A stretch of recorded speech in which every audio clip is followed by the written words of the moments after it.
Hello and thank you for tuning in.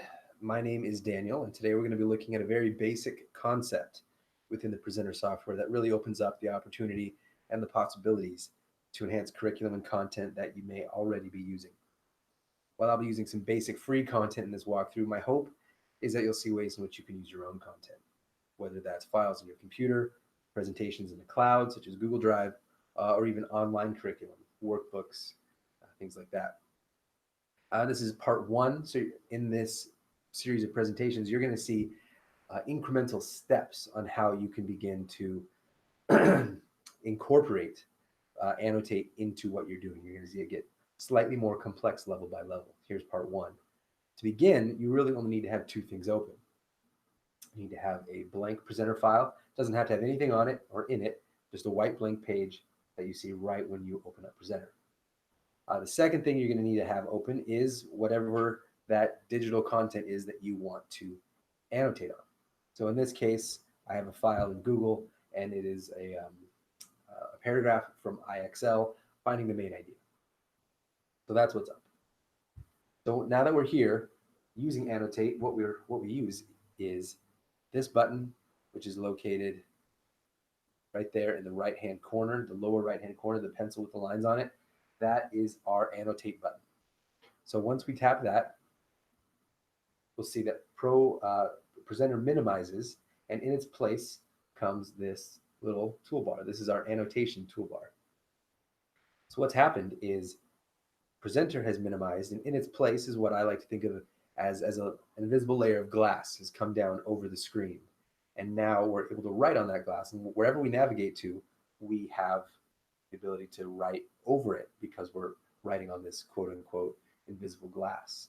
And so with this assignment here, we see that, okay, I want to, well, first let me back up and show you this toolbar.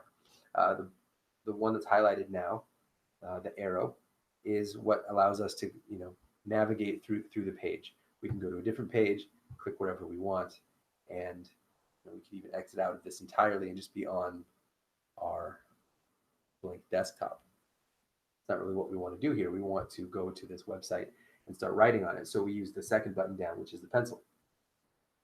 Here's where, this is the goal. This is what they want you to do.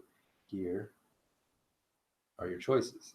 So Timmy, I want you to come up to the board and I want you to highlight what you think the main idea of this paragraph is. And he's going to come up and we highlight this first sentence. Then you can have someone else come up and you want them to circle some of the verbs in this sentence. There's a verb. There's a verb. There's a verb.